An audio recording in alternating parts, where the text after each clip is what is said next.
dire que aussi le pays ne doit pas être bloqué parce qu'en réalité, l'opposition n'a pas intérêt à bloquer le pays et l'opposition a intérêt aussi à faire de telle sorte que les choses puissent basculer de son côté. Et la cohabitation à ce niveau, si elle risquait d'arriver, parce qu'il y a certains qui disent que c'est impossible. Donc, oui, voilà. Alors moi, j'avais dit que... On suit votre regard, professeur Ismaël Madior Fall, qui est une autorité universitaire, non, je le dis, a quand même produit un texte que tout le monde a lu, en disant qu'il y a une impossibilité structurelle d'avoir une cohabitation au Sénégal.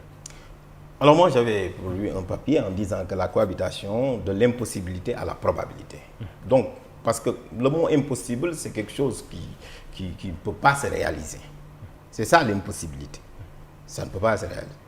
Et la probabilité, c'est quelque chose qui peut arriver. Et moi, j'avais dit que la cohabitation pourrait arriver. C'est quoi la cohabitation? C'est lorsque le président de la République perd la majorité à l'Assemblée nationale, de fait. Pourquoi? Parce que et conséquence, vous pensez qu'aujourd'hui, on est dans une situation, mais véritablement de cohabitation? Non, pas forcément. Parce qu'il faudrait que les Quel est le fond de votre pensée? Le fond de ma pensée, c'est que l'opposition réunie, n'est-ce pas, est majoritaire dans le pays.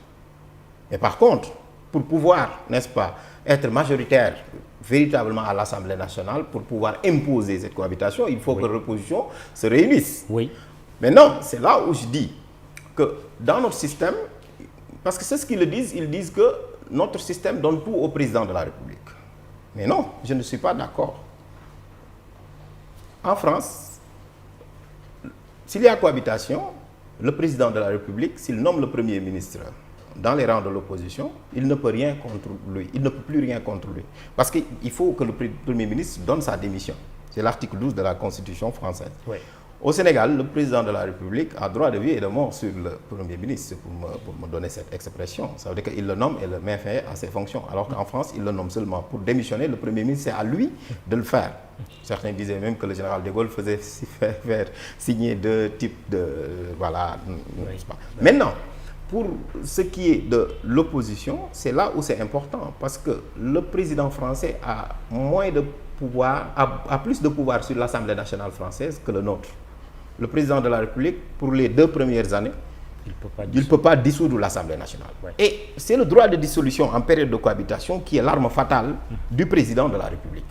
Ouais. On peut parler du cas de Jacques Chirac, qui avait été obligé de dissoudre. Oui. Il est retourné aux urnes et il avait été battu. Il a été obligé de faire la cohabitation la plus longue. Oui. Au Sénégal, par exemple, le président de la République, avec ce système, parce que, comme le disent les anglo-saxons, quand vous n'avez plus la majorité et que vous tenez le système, vous devenez un canard boiteux. Et là, dans ce cas maintenant, pour gouverner, il va être très difficile. Oui.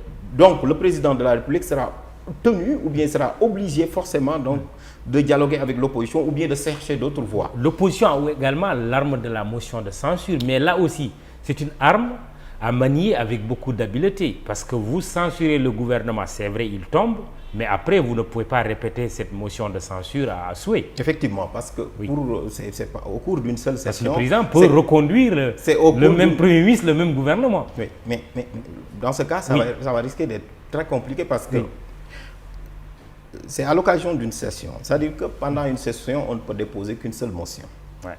Et c'est risqué parce que l'opposition ne pourrait plus donc déposer une nouvelle motion de censure. Ouais. Mais il y a la question de confiance. Et le gouvernement maintenant, là, c'est à l'initiative du Premier ministre. Mais l'autre aspect qui est le plus important, c'est qu'à ce niveau, nous risquons de nous retrouver dans une crise.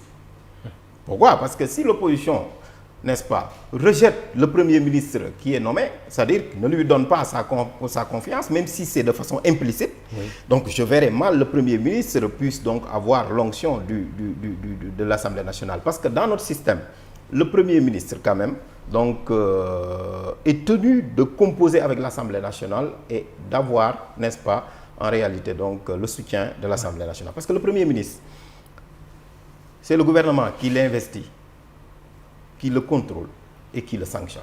Le gouvernement. L'investiture, c'est à la suite de la déclaration de politique générale. C'est-à-dire, à partir de la nomination, c'est dans les délais de 3 mois. C'est ce que dit le règlement intérieur.